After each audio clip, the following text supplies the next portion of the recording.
The Rebel Capitalist Show. All right, guys, it gives me a great deal of pleasure to bring someone to the Rebel Capitalist Show that I've got a ton of respect for. He was nice enough to have me on his show the other night, so I'd love to return the favor. I've got so many questions for him. He is a constitutional lawyer, and he's from where I call home when I'm in the United States. That's Las Vegas. Robert Barnes, welcome to the Rebel Capitalist Show. Glad to be here. All right. So for my viewers who might not know your backstory, can you fill them in on that? Sure. So I used to do political consulting. Then I shifted into law, became a trial lawyer doing a lot of tax cases and criminal tax cases. That transitioned into complex civil cases and constitutional law cases.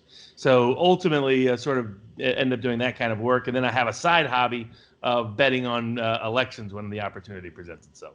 Yeah, I heard that on the Rubin interview. Can you expand on that just briefly? That was really interesting. I never heard of that. Sure. So I've always been a sports bettor, and I've been betting. I used to get my pizza money when I was a kid, betting people on March Madness, that kind of thing. So it sort of got into the bloodstream. It's why I live in Vegas. Though now sports betting is spreading across the globe and across the states, of course. But the political betting has always been fun. It's sort of been a hobby to sort of do political analysis and how all of that works. And in that context, political betting became sort of easier legal to do in 2000 and 2004. But you had to, back then there was something called InTrade. You could do it through an Irish company from the States. They didn't get clear permission from the States to continue to function after 2012. But the betting markets like Betfair, which is like a real trading market. So You're like betting a stock. You can go in and out on any given day, any given time, opened up in the UK. That created a lot of liquidity in the betting markets. So it went over there in 2016. Actually, I also bet in 2017, 2018, 2019. Just elections where I think I have a little bit better information than the people setting the odds in the political betting markets. That's really interesting. I go into, through my videos, I talk about investing all the time in macro. And one of the things I always hit on is the importance of understanding blackjack as your average investor. And in sports betting, exact same thing. It's all about the probabilities. I want to get into the freedom of speech stuff so badly, but could you expand on that just quickly? Try to tell the viewers, not just with betting or with blackjack, but then taking that into the investment world, why it's so important to come at it from that mindset. Absolutely. I mean, one, it sort of goes to Taleb's theory of skin in the game. So it's like sports betting disciplines you, political betting disciplines you, certain aspects of the law, trial law can discipline you, because when your ability to predict accurately shapes your ability to make money, then you're going to be much more disciplined about how you go about that process. And so it just improves your analytical skill set. It improves your capacity to predict things in a wider range of contexts. It improves your sort of empirical analysis and causation analysis, which definitely the Western world could use right about now, which appears to be missing in many contexts. So it's very practical, and it is all about probabilities. You're not trying to be 100% right. You're trying to, like in a sports betting context, you're trying to be 55% right, because you can make a nice 10% profit just doing that. Political betting context is the same. It's just being more accurate than the bookie is, being more accurate than the market is, finding where you have an edge, finding where you had an advantage. And years before, I used to play around in the market, but then I realized I had a bigger edge in the political betting and sports betting world than I did in the financial market world. But it's the same sort of analysis. It just requires disciplined analysis, understanding probabilities are not certainties, having contingency plans available, not putting all of your eggs in one basket, though I sort of did that in the case of Trump's reelection, but first election. But it was worth it because it paid off. It was worth the gamble. Know the gamble that you're taking and you're making. Yeah. Okay. I could go a million different directions with that, but let's go back to the freedom of speech, the constitutional law. And correct me if I'm wrong, but you represented Alex Jones when he got deplatformed from Twitter. Can you first kind of go over that case, and then I'm going to ask you a ton of questions regarding that. So they really sort of try to use Alex Jones as a template to deplatform and deny access to the public square, which is increasingly a digital public square, to anybody down the road. We're seeing a version of it now in what words you can and can't say related to something that might be called an infection or virus in the United States. In certain places, your video can get demonetized if certain words are used. Their test case was going to be Alex Jones. So they started with a lawfare. Alex Jones with Infowars.com, been a talk radio host for about a quarter of a century, comes at things from an outsider, independent perspective, mostly apolitical prior to 2016. He was politically engaged, but not on any partisan side of the aisle. He backed Trump. Trump came on his TV show and vouched for him. So there was sort of a reciprocal relationship. He boosted Trump critically in a lot of early primaries and then ultimately in the general election because he's got a very strong base amongst independent voters. Right. And so even though he comes from the political right, he overlaps in unique ways. So like he's probably the most important anti-war voice on the right, anti-surveillance state voice on the right, anti-Fed voice on the right. He's not a conventional sort of Fox News perspective. For sure. And he's given a platform to all kinds of independent voices all across the globe. So, whether you're talking about someone like William Binney, who was one of the first big NSA whistleblowers, or you're talking about Peter Schiff on the economic side of the equation, or you're talking about people, the Snowden discoveries or Julian Assange. One of the first places they got broad platform in the United States was on Alex Jones's Infowars.com show. Mm-hmm. But because he was seen by the left and some Democratic partisans as helping Trump, he became a target. So in the first 25 years of his legal career, he's never had any issue with any platform. I mean, his not legal career, but his in terms of the legal world, for the first 25 years of his career, he has almost no lawsuits at all. No lawsuits in federal court, state court, none of his platforms. He isn't getting deplatforming. He's not facing any consequences at all from the legal arena in terms of their dislike of his political viewpoints. That all changes after Trump gets elected. Towards the end of the Trump campaign, Hillary Clinton makes him a named target throughout part of her speeches. Beginning in the speech, interestingly enough, it started in Las Vegas. She makes the first speech where she name drops Alex Jones. By October of 2017, a guy who had not been sued in 25 years in any meaningful way will face within a year over a dozen federal lawsuits and over a dozen state lawsuits. They just start, and they then use the lawsuits, and they come at him from every possible angle. They're suing him on copyright theories. They're suing him on defamation and libel theories. They're suing him on any kind of speech someone even associated with him made. And then they use those suits to go to Twitter, to go to YouTube, to go to Google, to get him completely deplatformed overnight. So overnight, he loses all of his YouTube videos, even though YouTube had given him awards. He was one of the first million subscriber guys on YouTube. He helped boost YouTube substantially, give YouTube a lot of profit. And then all of a sudden, overnight, without any notice at all, he loses all access to his YouTube channels and is banned from YouTube altogether. And anyone associated with him is banned from YouTube. That's part of his InfoWars brand. And on top of that, then Twitter, within a day or two, also deplatforms him. Then Google changes its algorithm so that if you search his name, you get almost all negative articles and stories. What I always tell people is you want to see a live experiment of what deplatforming looks like in the modern world. Go to Google and search Alex Jones. Then go to DuckDuckGo or Bing and search Alex Jones, and you'll see radically different results. It's the glaring disparity of outcomes. And so in that context, I've done a lot of First Amendment representation. A lot of the tax cases I did had a First Amendment context to it. Back in the day, I represented Peter Schiff's dad briefly, Erwin, a very interesting hero of mine. Yeah, absolutely. Really independent guy, Las Vegas-based guy. I wanted him to sell his book on the courthouse steps because they were prohibiting him from public. And I said, let's put the First Amendment issues up front and center. Then he got sidetracked with other cases that of course took him out for a while. But those cases really always had a speech context to them. People were being attacked, not really because of their behavior. They were being attacked because the government didn't like their speech, didn't like their ideas, didn't like what the ideas they were trying to communicate and spread to other people. And so it was a natural First Amendment overlap, and I'd already done other First Amendment cases for people like Ralph Nader. I'd represented people like Wesley Snipes in other contexts outside of tax involving government abuse of power.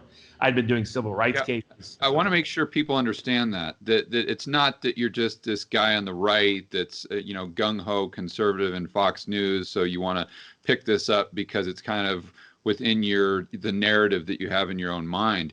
You've represented people on the right and people way on the left. The one thing that connects everybody is the freedom of speech. Exactly. The utility I had is that when people started to come at me and for being connected to Trump or supporting Alex Jones, is that I represented literally everybody across the political spectrum.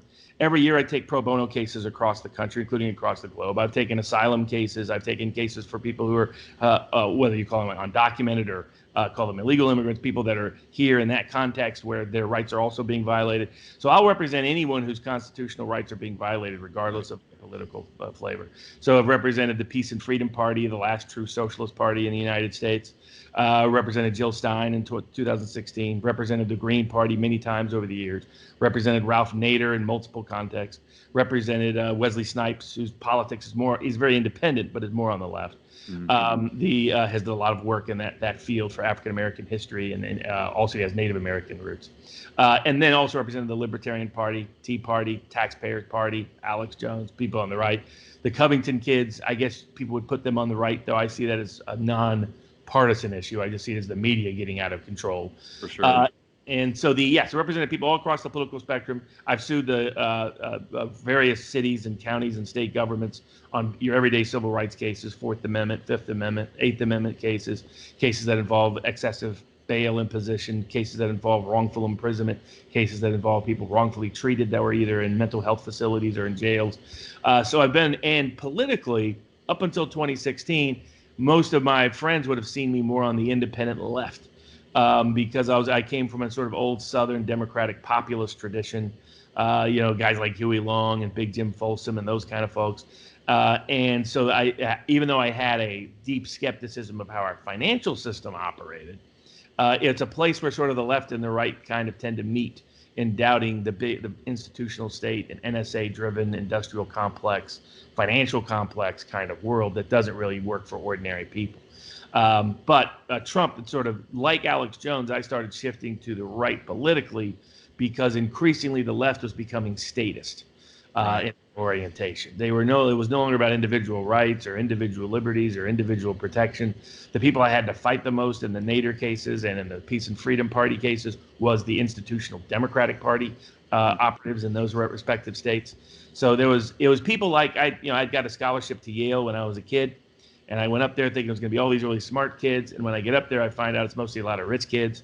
I used to steal from Jesse Jackson's quote, which is the Ivy League isn't the best and the brightest, it's the richest and the whitest. But there was some truth to that when I got up there. And they're a professional class population that really thinks they should run the world for the rest of us, whether it's medicine, whether it's in law, whether it's in economics, whether it's in government.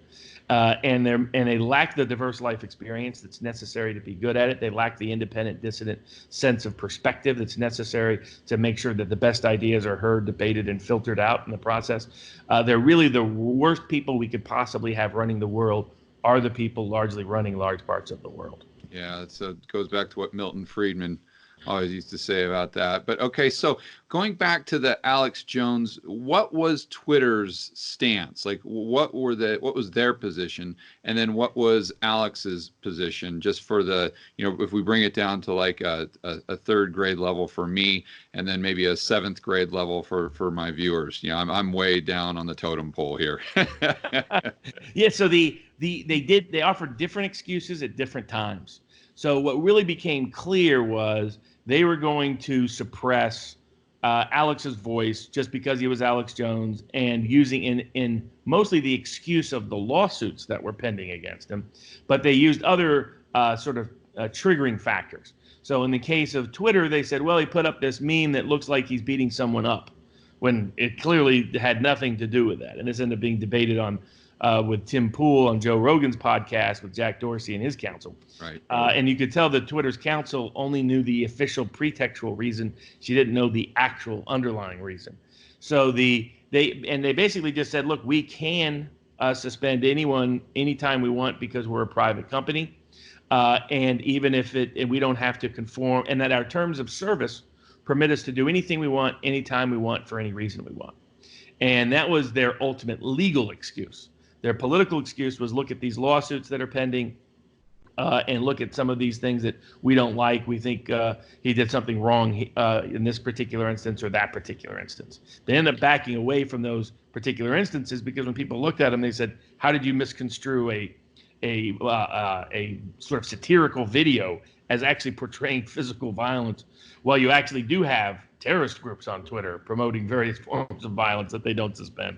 So they backed away from that in the court of public opinion, as I say, and they just instead fell back on legally we can do what we want, and he's getting sued a lot. And they wanted to see what would happen, what would be the public relations reaction, what would be the governmental politicians' reaction. And because Jones is a very much sort of an anti-establishment political figure, nobody within the establishment came to rally for him. And I was one of the first people to do so because I said, they're not going to stop here. Sometime we're going to have some sort of either an actual war or the buildup of a war or a crisis like we have right now in the pandemic. And they're going to use this as a pretext to shut down any sites they don't like, any videos they don't like, any independent dissident information they don't like. And they're going to become what Eric Weinstein and Peter Thiel call the gatekeeper institutional narrative, where they are the gatekeepers controlling who has access to them. And it was also slope. Absolutely. And it was part of a backdrop. The backdrop of big media was putting pressure on big tech. And that's why you saw these hit pieces in the New York Times against YouTube and things like that, because they feared that big tech would replace them. It was sort of loosely portrayed behind the scenes in shows like Succession on HBO, that's sort of a fictionalized version of Fox. And the fear within the institutional media was that basically Google and YouTube and Twitter could completely supplant them for control, being the gatekeepers to what is the appropriate informational institutional narrative. And essentially what has happened is they've all now gone along, Google, YouTube, Twitter, Facebook, with the big media to continue their role as a gatekeeper institutional narrative. That backed off people like George Soros, who was trying to short Facebook and was going after them in a very high profile public way. And that backed off people in the political classes on the Democratic side, giving him pressure. The Democrats calling for hearings and things like that. Backed off Elizabeth Warren, quit talking about disbanding and breaking them up. And even further, it backed off the New York Times writing hit pieces about him. And so now if we all go to YouTube, even though I've never subscribed to any big institutional narrative, because I don't go to YouTube to get what the New York Times or CBS thinks. I can get that on my own. It's bombarded to me all the time anyway. Now that's what I get. When my recommended video list is all CNN, NBC, ABC, the New York Times, Washington Post, whatever the institutional establishment narrative is, that's now being pushed so that they've been able to remonopolize their gatekeeper role. And that's what Jones was sort of all about. It was removing Jones as a independent challenge to the gatekeeper control of the institutional narrative, and showing that by privatizing the public square, they could effectively, in the digital space, and by digitizing it, they could now have more control than the First Amendment would ever allow any government to do.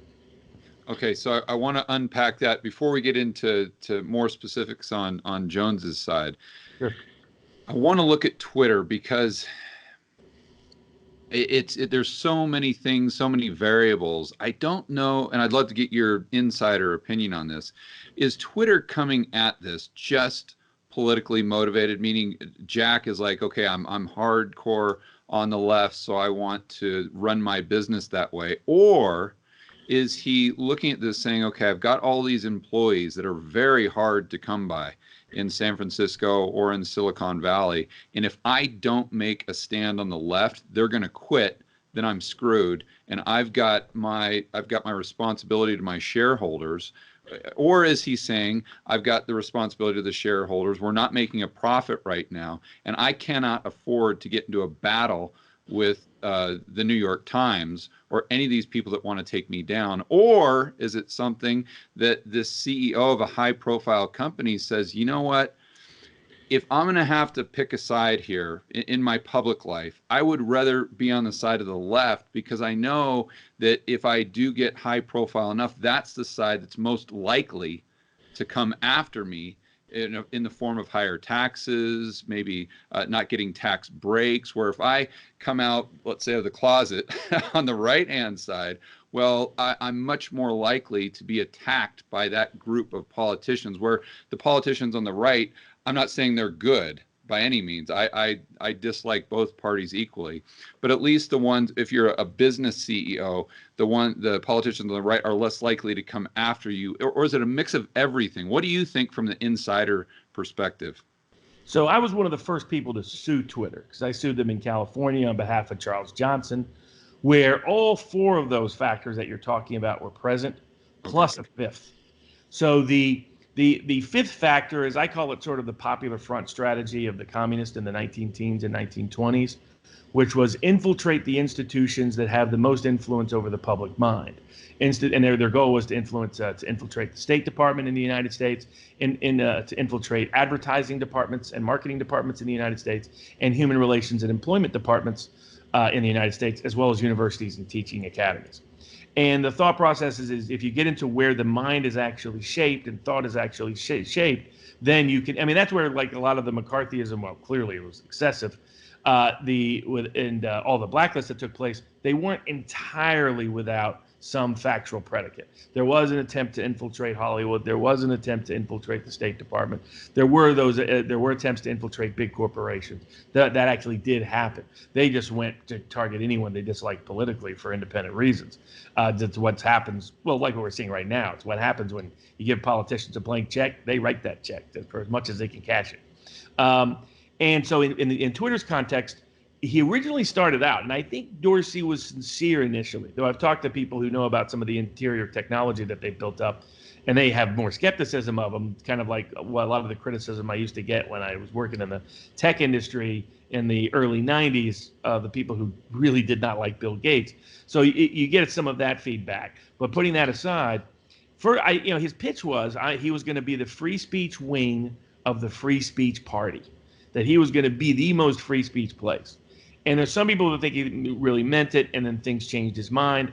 Others think, well, that was just a marketing technique, because Twitter, there's a tendency, as Peter Thiel has talked about, that the nature of technology in this space creates natural monopolies, and that once you sort of dominate, nobody can really compete with you. And so Twitter's goal was to make sure they got an edge over their competitors early. And what they knew, interestingly enough, early on was that it was the independent left, but particularly the independent right, which had the biggest demand for its services, because these were people who were being systematically shut out of the mainstream establishment. They were left outside the gate of the gatekeeper institutional narrative. So for that reason, he was even more aggressive at pushing free speech wing of the free speech party. He has people like Alex Jones, helps build up his platform. Charles Johnson became one of the first Twitter trolls, but it helped build his platform, bring attention to Twitter. And he was able to develop a market edge and a market advantage. And so there was a sort of economic logic for his product to be on the political right, or to at least be a free speech wing of the free speech party. The other thing, though, that happened along the way is that the professional class millennial left was much better at using these new social mediums in political campaigns than the right was. The independent right was good at developing it sort of under the surface, but not as part of the professional political campaigns. Obama really weaponized Twitter and Facebook and YouTube much better than anyone ever had before. And so there became this assumption amongst, as the sort of all of Silicon Valley started to politicize. And there's a good book out there called The Big Sort by a guy who was writing about this after the 2004 election, talking about how people are becoming politicized to the point that they decide what the political nature of their neighbors look like before they move in. You know, he's like people are making real estate decisions based on the political affinities of people in that area. People are making grocery store decisions based on the perceived political affinity of things. So that started in 2004, deeply entrenched in the millennial generation, but they hadn't yet started to dominate the professional class that they really do in large part today. So you have this new politicization that's taking place. They're starting to rise in power in Silicon Valley, but they don't either see the threat from the sort of the independent people who they disagree with being able to use their social media platforms to achieve success, because the first guy to achieve success is Obama with it. You compare Obama to Romney, it's not even close in terms of social media dominance. They did not see Trump coming. Yeah, they would see that go. Hey, maybe it's not a good idea. Exactly. As soon as they saw Trump, especially when they saw Trump win, they'd convinced themselves throughout 2016 they didn't need to censor it all. Jack, to his credit, was pushing back. Jack Dorsey at Twitter was pushing back on calls for censorship. And they thought everything was going to be fine until, and they even held a conference. They always hold, whether it's the Fed or anyone else, they always have to hold conferences in some little island off the coast of South Carolina. But they even held a conference in the spring in 2016, where Zuckerberg was there, people from YouTube were there, people from Google were there, people from Twitter were there, talking about whether they were going to leverage their influence on the election. Because I was following it for my political betting purposes. I didn't even have a rooting interest in it at that point as to what happened. And they decided not to do anything because everybody was convinced that there was no way Trump could win. And once he won, that changed the script entirely. And all of a sudden, what someone like Dorsey faces, he faces internal pressure from his engineers and his marketers and his lawyers, all of whom hate Trump, all of whom now blame their own social media network, brand, and access tool for Trump's election. And then people affiliated with and associated with Trump, such as people like Alex Jones. So he's got a problem with all of his professional class that advises him. He's got a problem with all of his key employees that work for him. He's got a problem. And then he gets that's problem category one. Problem category two becomes the political class. The politicians on the Democratic side start waging war, start demanding subpoenas, start intruding upon what all of these organizations are doing. And it's always a perjury trap. There's no way to answer all those questions perfectly. Ask Roger Stone what can happen to you if they just decide to prosecute you. So they're creating personal criminal exposure for the heads of Google and YouTube and Facebook. Third, Soros starts waging wholesale war on him. So Soros starts publicly attacking him, dumps a lot of his stock in him, lets everybody know he's dumping a lot of his stock in him, saying that they have problems. He's basically waging the kind of war you would see a short wage against a company to make the short pay off. So much so that Zuckerberg was doing massive investigations on Soros.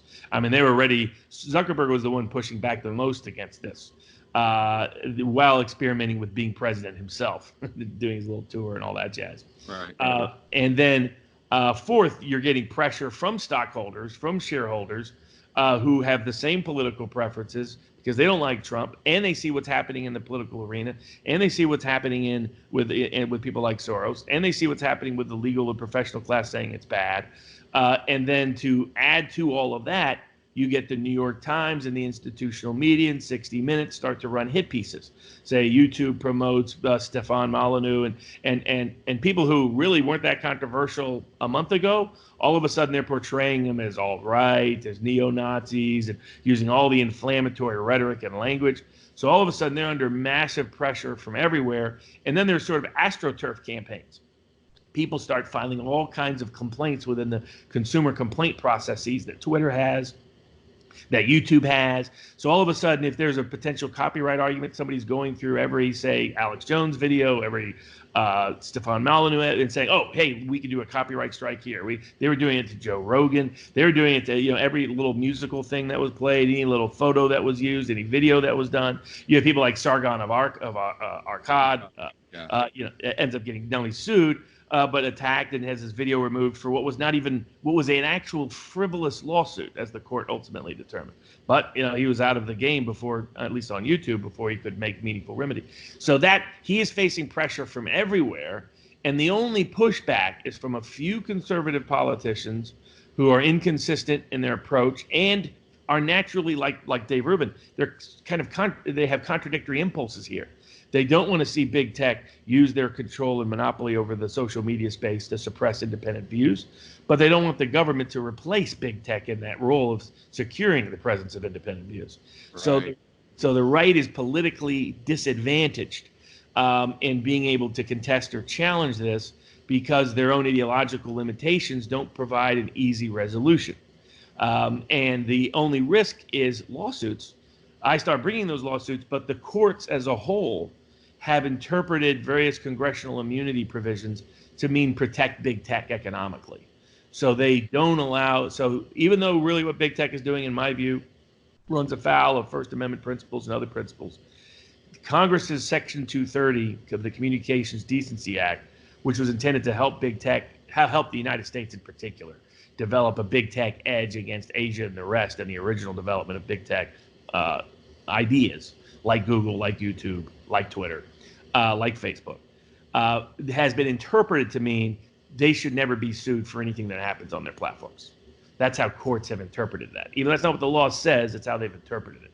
So even Republican courts, who already are disinclined to have the state get involved in this matter at all, whether it be through the courts or the executive branch or the legislative branch, are doubly unwilling to get involved and to intervene. And so it ends up with ordinary people having no meaningful remedy beyond political activity until the legislature changes the laws to allow these suits to go forward. Even though on paper, the First Amendment does preclude monopolies of the public square from censoring speech, going back to the company towns, going back to private malls in California. Those laws, unfortunately, are not being enforced in any court in America today. Yeah. Okay. So I want to kind of frame this, and then you can tell me where I'm wrong, and we can kind of get more into the nitty gritty.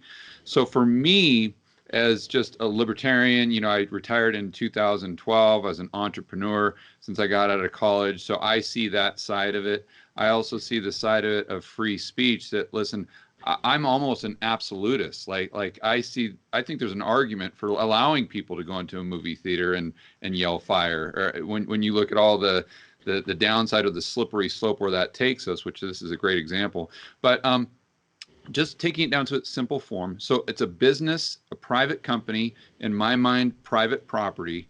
Therefore, they should have the ability to do anything they want as long as it's not illegal.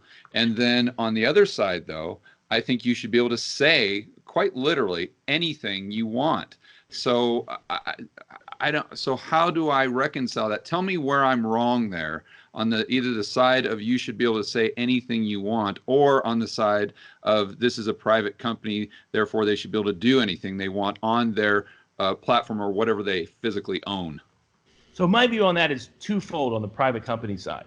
One is what's unique in this context is that each of these private companies developed a market advantage because they made specific promises to the public to induce their participation. And those promises were, particularly in the case of Jack Dorsey, but variations of this happened with YouTube and Facebook and Google as well, which is we're going to be the free speech wing of the free speech party.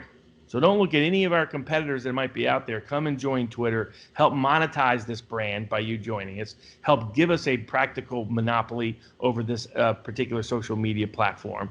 And in exchange, we'll protect your free speech. So to me, on equitable principles, on contractual principles, they're different than a private company. All of us as private companies have to be held responsible for our promises, and that they should not be exempt from that just because their breaking their promise now serves the interest of certain political classes in America. So I think that's what removes them. I'm not asking them to be treated any differently than a private company. I'm saying just that they should not be treated any differently than any private company. So they kind of misrepresented their product or service, like Ford saying, okay, go online and select your car, and you select a blue truck, they deliver a red sedan, and then they say, okay, well, you just got to be happy with whatever we gave you. Exactly, because heck, we're a private company and it's still a car.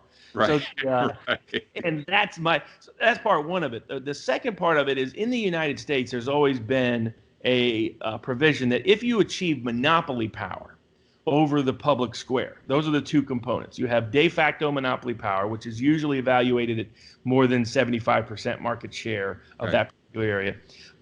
And it's the public square that you have the monopoly over. So this used to be a big problem with company towns. So company towns figured out, well, how do we suppress union activity? Well, we got to keep them from organizing and petitioning. Well, how do we do that? Well, we just own the whole town. And if we own the whole town, we can have our sheriff ban any sort of getting together of anything. And it was a case that arose in a different context, but it was comparable.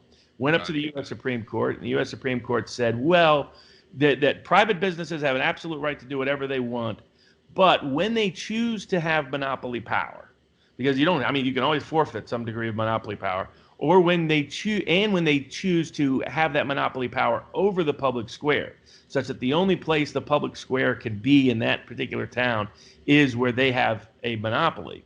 Then in that context, we're gonna say you're gonna have to, as a cost, as a consequence of that monopoly over a public square, you have to protect free speech and First Amendment rights because that's the United States. Got it. So I've always thought that was a good constitutional doctrine. Should be that it's perfectly analogous and applicable to the digitization of the public square that we have today, and that all of these, and that's why I separated. Like, people are like, aren't you worried by this various legal theories of holding big platforms responsible, that the little platform is all of a sudden going to be held responsible?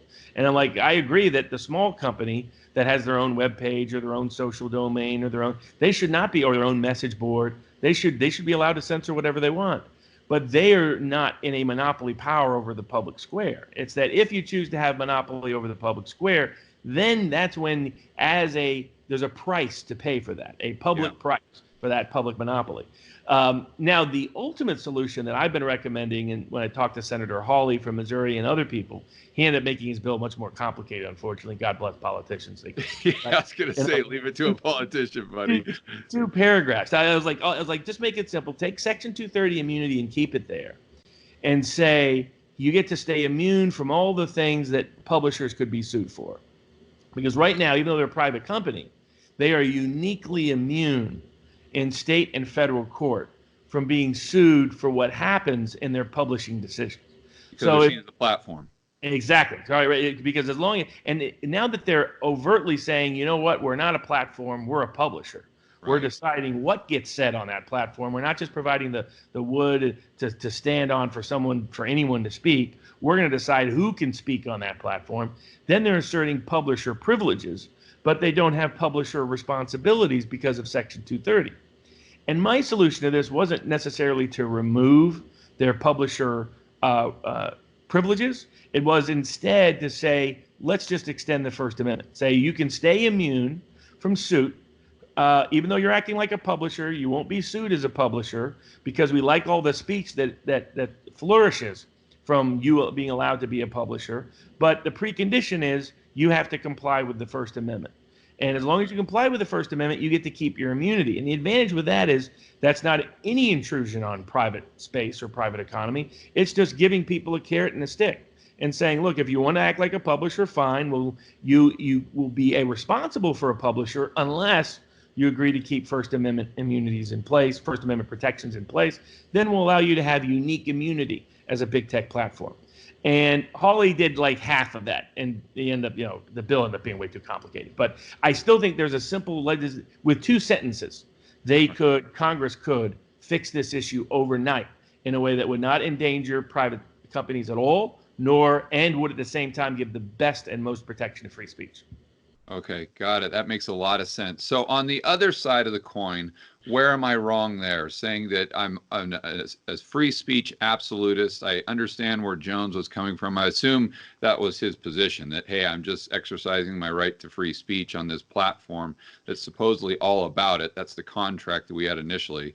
But to take it to that level, why am I wrong there? Or maybe why am I right there? What am I not seeing? There's no doubt about it. I mean, I think what has frighteningly happened, people like Jonathan Haidt and others have documented, is the safe space culture on college campuses really goes back to the kidnapping fears and child abuse fears that were overstated in the 1990s in cases like the McMaster's case and other cases, and these kidnappings. So what happened was, beginning in the early 90s, you had families not allowing their kids to play out in the street anymore, not going to the park by themselves anymore. Instead, they had play dates and all that kind of thing. And that created a culture where free speech somehow where freedom was dangerous, where freedom equaled fear. And that ultimately culminated over the past half decade in the United States, of having all these quote unquote safe spaces on college campuses. My niece goes to Tufts, where everybody thinks is exactly the same way. And yet they had, I think it was 37 safe spaces on the campus. It's like, safe spaces from whom? They all agree with one another. And so this mentality developed within the millennial culture at places like Twitter and the rest, where they don't believe in free speech at all. And it's terrifying because I agree with you. Free speech to be free must be completely free. I mean, that's why we allowed the Klansmen to say they're going to do Yeah, horrible. that's what I was going to say. Even if you hate the person or you hate what they're saying, it's totally disgusting. The bottom line is you still have to stand up for the right to say it. Exactly. And it goes back to the Jeffersonian principle, which was the best way to answer a bad idea is with a good idea in the public square. Mm. The best disinfectant of dangerous ideas is to let people be exposed to them and realize, I mean, it doesn't take people long listening to Nazis or Klansmen or other crazy people and say, I don't want anything to do with that. Or Richard Spencer. You don't have the Richard Spencer's erudite and all the rest, but you can listen to him for a little while and then realize, no, I don't think so. So that's the best way, because then people also are confident in their decisions. They don't feel that I remember when I was down in Cuba, what was fascinating is things that are actually that Cuban society has done pretty well. There's a lot of things they have not done well, but there's a few things where they have done well, but the populace doesn't believe it. And they don't believe it because they have been denied access to free and independent information. Mm. Whereas they believe that all of their Cuban family members are all living rich in Miami. They all got Scarface mansions. The idea is like, it's not necessarily going to, dramatically improve your quality of life in the way that they thought it would. And it was a classic example. It was ironic. I was quoting someone who was allied with Castro, and it was like, Castro freely distributed in Cuba his 1957 speech about acquittal, and a large part of that speech is about the importance of free speech in his criminal defense. And it's like, of course, he got into power, and he's like, it's inconvenient. So there's no question that once you even take away anyone's free speech, then you don't have any free speech. And it's only a matter of time before they got everybody's free speech. And that's why, there's certain groups I don't represent because I don't like them politically, but if I was the only lawyer that was available to represent them, I would. But that's why I've represented people across the political spectrum. Like, none of my clients agree with one another. They would all strongly disagree with one another. But they all should, I want to be the person deciding, because free speech is not only about the person's right to speak, it's about my right to hear and my right to choose what I hear and my right to decide whether what I hear is true or not true, likable or not likable. So when we deny free speech, we're denying the audience's ability to be literate in politics, economics, and social life, to know what all of the different ideas are. It's the same thing as governments trying to suppress literacy in the last century. It's any form of suppression of speech is making people uneducated and uninformed about the topics that matter to their lives.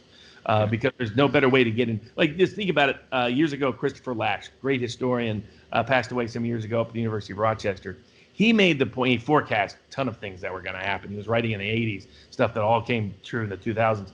But one of the points he made was the reason we engage in debate with people that we disagree with is not necessarily to have them convert us or change our minds, but we become much more educated in the process because we get so agitated. Like, that's not true. And we'll go and research it. We'll go and learn about it. We'll go and understand it. We become much better advocates of our own position when we allow them to be contested and challenged like the legal arena does under cross-examination or the equivalent thereof. Yeah. So that's why free speech is critical. It's essential. It's fundamental to any independent thought, any independent society. No free speech, no free mind, no free speech, no free society.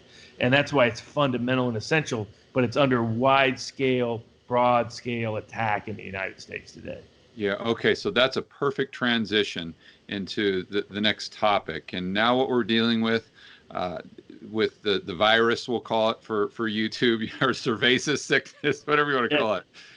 I don't know, I tend to be right in the middle here, where I'm on the side where I do think this is dangerous. I don't think this is the flu. I think there are some health consequences that we don't want to bury our head in the sand. I also don't think that government should come in and make it mandatory for you to stay in your house. I think they should just be honest with you and then allow each individual to make their own decision, or each business to make their own decision.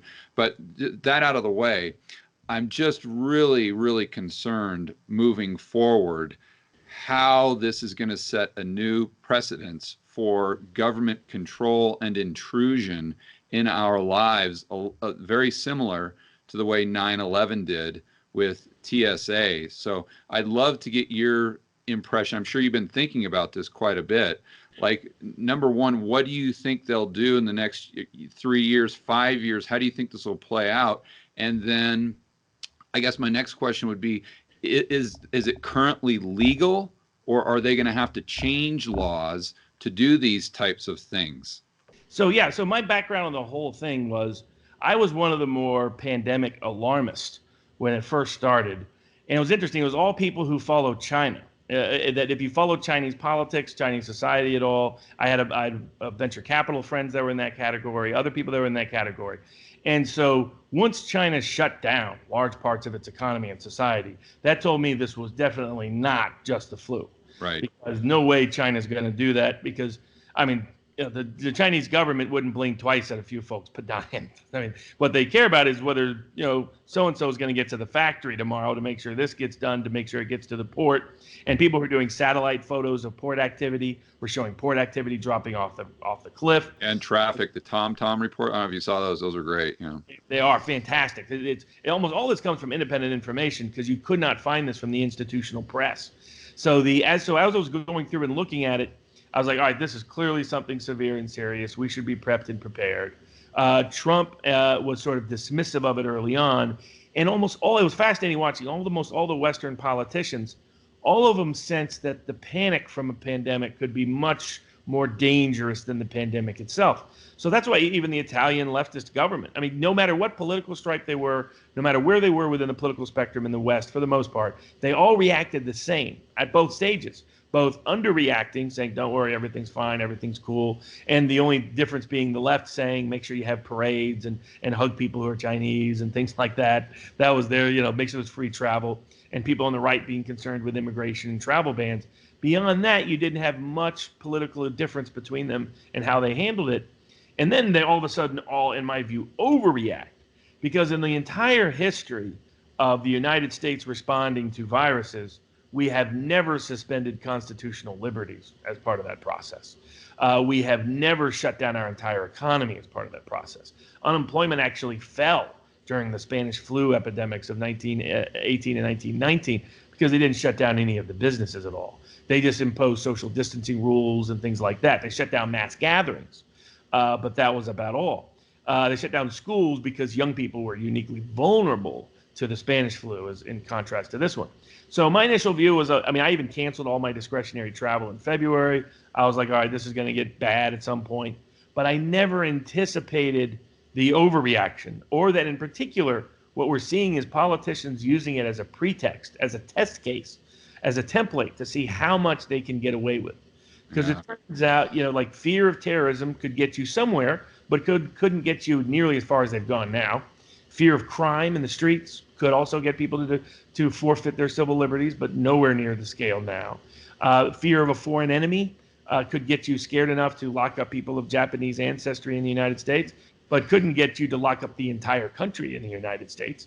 And so it's amazing. It turns out that just whisper the word virus, and you can get people to forfeit all their civil liberties overnight with ease and become eager to where you have the mayor of LA saying effectively, people who snitches don't get stitches, snitches get riches. I mean, that's basically what his pitch was. He's going to give rewards to people to rat out their neighbor.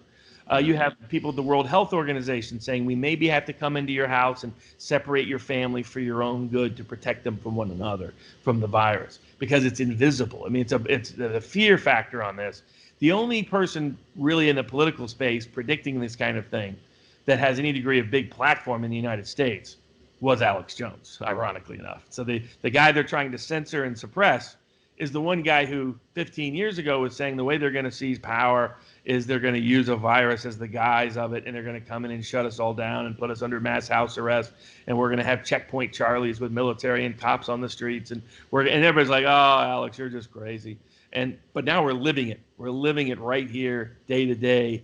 Things I never would have imagined. I mean, yesterday they arrested someone for playing t-ball in the backyard with his daughter, and arrested him in front of his daughter for playing t-ball. They were going to arrest and did actually issue citations for an elderly man and for a family holding an engagement party in their own front yard. and issued 7 child endangerment charges against the families for letting their kids be part of an engagement party. They're arresting pastors for holding church services. They're arresting people for doing political protest activities in public. In many cases, they were originally shutting down people's ability to purchase guns. They're shutting down background checks, so people who don't have a gun now can't get one in many parts of the country. They're suspending the Fourth Amendment, both for medical privacy purposes, by disclosing who tested for a virus, putting it on their phone, and letting the government and even the New York Times track them through their phones, track whether. So they're basically just completely ignoring the Constitution as though it doesn't even exist. No, exactly. They have quarantined the Constitution. But how are they able to do that from a legal standpoint? Is there some sort of, like, I don't know politics, and obviously I don't know law. I don't know constitutional law, but is there some sort of authority they have, like at a time of war, they just say, okay, forget all our normal laws. It's something different here while we're at war with Japan or Nazi Germany or something, and they're just enacting that same regulation, or what am I not seeing here? It's not constitutional at all. I mean, it's what I've been explaining to people is it's never happened in the history of the country. In the past, the word quarantine meant you had probable cause that a particular individual had a communicable disease that presented an imminent risk to someone else, and you could quarantine that individual. Not that you could do mass house arrest across the board of people don't have any disease at all. That's never happened in the history of the country. So, and you look at the context of this, there is no war exception to the Bill of Rights. There is no virus exception to the Bill of Rights. There is no national emergency exception to the Bill of Rights. So constitutionally, legally, none of this is justified. And the statutes on the books that are still subject to the Constitution only allow for quarantines in that limited circumstance of an individual you have probable cause has a disease that presents an imminent, clear and present danger risk to someone else. If we just test everyone, it solves that pretty easily. Well, yeah, I mean, there's all kinds of ways to do it. And I think where they're going to ultimately go, one of the frightening things in this is like billionaires like Bill Gates have had a very distinct political agenda. And they believe he's one of these Malthusians that's very big on overpopulation. His father was very big on that. His father's a Planned Parenthood guy. And I always go back to when I was at Yale, we had a debate society where we brought people together. They would have a debate upstairs, and then we would have a dinner afterwards. And we brought professors and students together so they could have discussion. And it was me and 2 other people, one of whom was Justice Breyer's daughter, helped start it and run it. And one of the first groups we had there was someone prominent in Planned Parenthood, and I didn't know much about Planned Parenthood. But I sat down next to him at the dinner as one of the co-sponsoring people in the event. And he's sitting there telling me, he goes, Bob, have you ever looked at where there's overpopulation in the world? And I start to realize this guy he has a very racist view of what his population theory is. But second, he just assumed I would be with him and on board. That I'd be like, oh yeah, you're right, that is terrifying. What I found terrifying was his ideas. And Bill Gates, if you go back and watch a 60 Minutes with his wife, where the 60 Minutes guy is saying, isn't it how terrible how many kids people in Africa have? And I'm like, why is that a terrible thing exactly? And it's just presumed to be the norm. So you have someone like Gates who has long believed that vaccines and poverty reduction in global areas is the key to reducing population. That if people's kids live longer, then they'll have fewer kids. So it's his goal, his obsession, though, has always been overpopulation. He has had massive financial influence on the World Health Organization, on major groups. He's close to both Birx and Fauci. So what makes me nervous is it's like watching the Inferno movie come to life, or watching some James Bond villain. It's like when these billionaires have this big power agenda and have extraordinary influence because of their disproportionate wealth, and they're obsessed with some eclectic topic, like particularly tech billionaires tend to get obsessed with.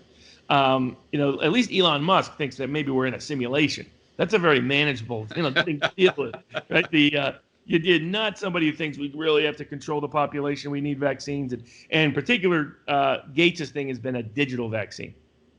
So a chip that you could put in somebody to both give them vaccines, but also to trace them for things like a virus. So that in that political context, it's terrifying what's taking place, because you have a co-option of the government. And the only reason it's happening, or successfully happening, is twofold.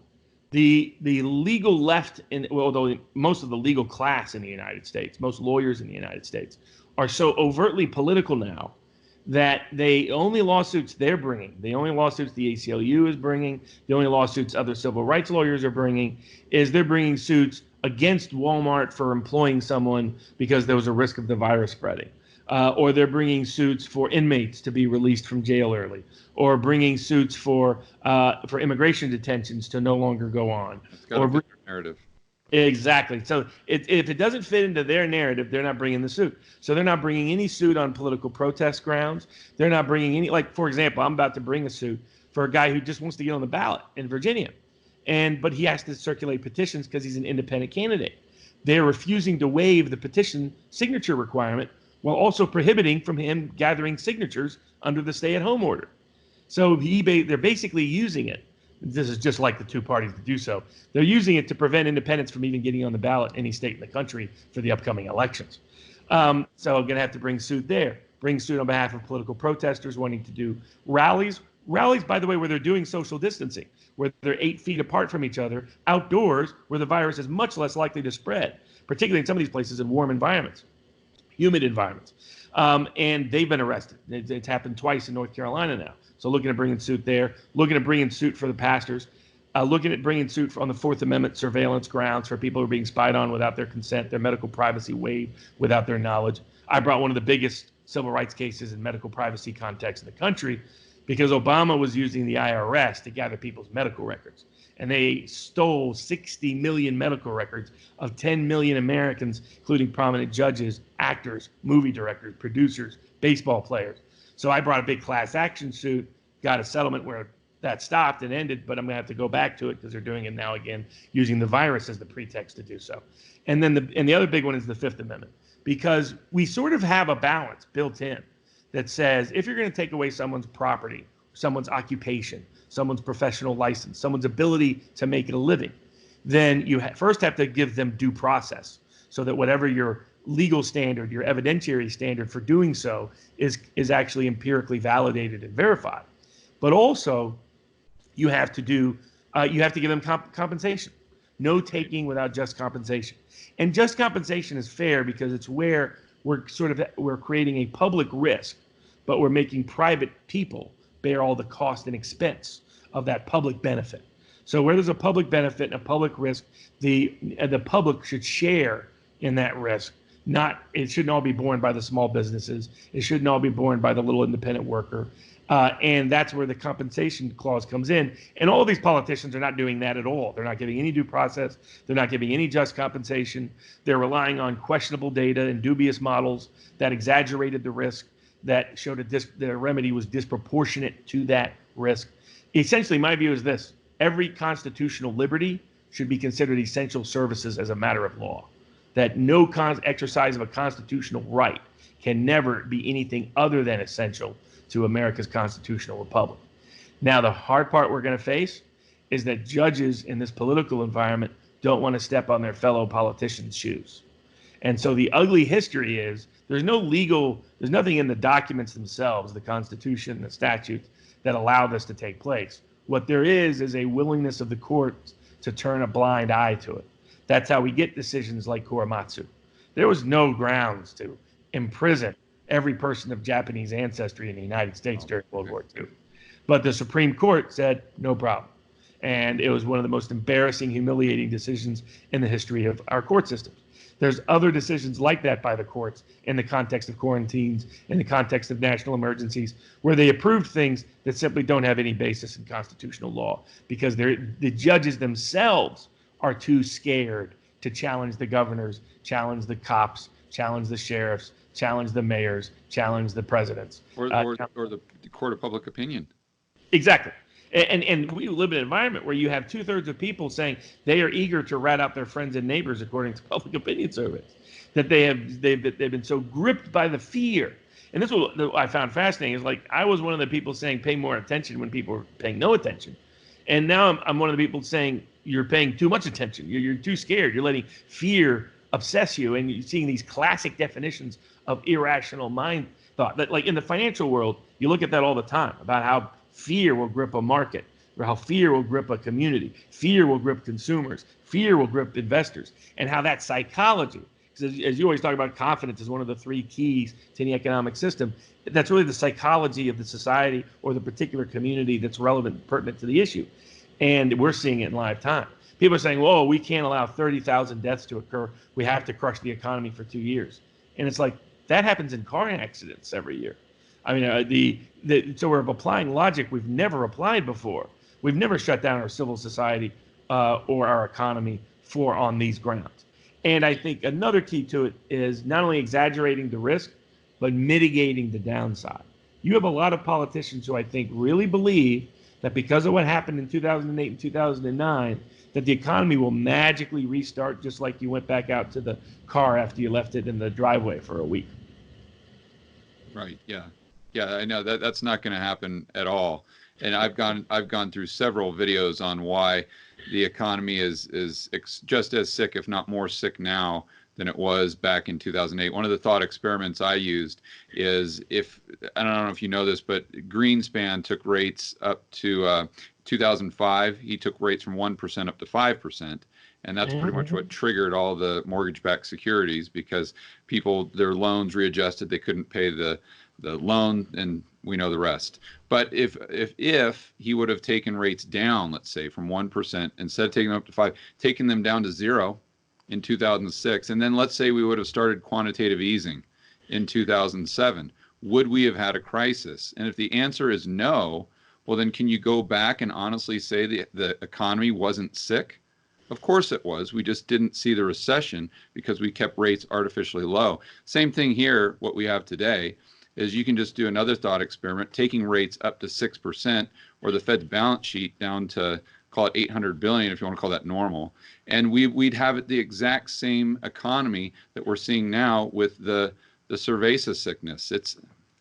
But what I know your time is limited here, and I really appreciate it. So a couple more things I want to touch on. First, this is just, in my mind, it's an argument for why the government doesn't need to be in the mix, because people are very afraid of this. And I think if we would have just been honest with them and shown them the facts up front, not only would they be less fearful, but they'd be making more rational decisions, even if those rational decisions were to stay at home, or to wash their hands more, or to wear face masks, and to do all these things that we know actually work well. I don't think that there's a great argument for the government even if this is something that could kill millions of Americans, I still think left to their own devices with the actual data that we'd make those same decisions. I hope, at least. So another final question here, and I really appreciate it. How do you think this plays out as far as banning cash? And from a legal standpoint, is there anything in the Constitution that gives people, Americans, the right to not only use cash, but to have their transactions done in a private manner? If there's not, I'm just curious how that would play out from a legal standpoint. So two different components there. One is there is a right to privacy, and that right to privacy extends to financial information. It's most well developed in California, because California has both a state constitutional provision that's analogous to the Fourth Amendment of the U.S. Constitution that they've interpreted to be so broad that, for example, in the context of lawsuits, generally people cannot get your financial information unless they meet a very high evidentiary standard.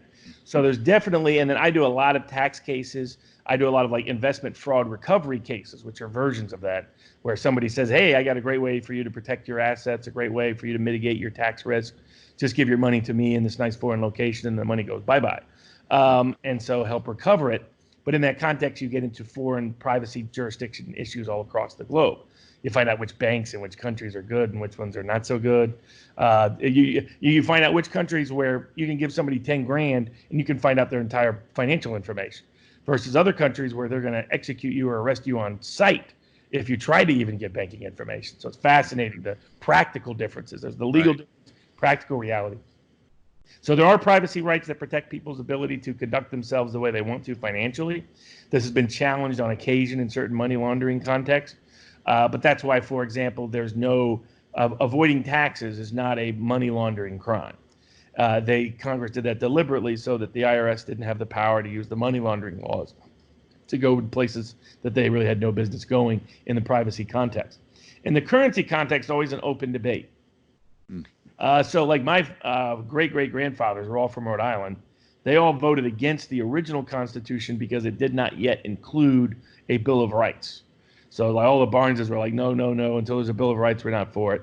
Rhode Island held out, did not approve the original constitutional changes from the Articles of Confederation, in part because Rhode Island planned on printing its own currency, and in part because Rhode Island didn't like the idea of the national army. Well, of course, once there was a national army, we all folded once they came in and said we all agree, no problem. So right. There's like the legal theoretical definition of what is the scope of the power of the government to control the means and medium of interchange and exchange. Can they ban Bitcoin? Can they ban cash? Or my next question on that, Robert, was can they confiscate gold? Exactly. We have, unfortunately, the example of FDR. So FDR, after he got elected, I think it was within a year or thereabouts, said, hey, everybody's got to bring their gold back in. And if anybody's caught with gold, bad things are going to happen. So there's always a risk. Now, there was a fair number of people that did not do so.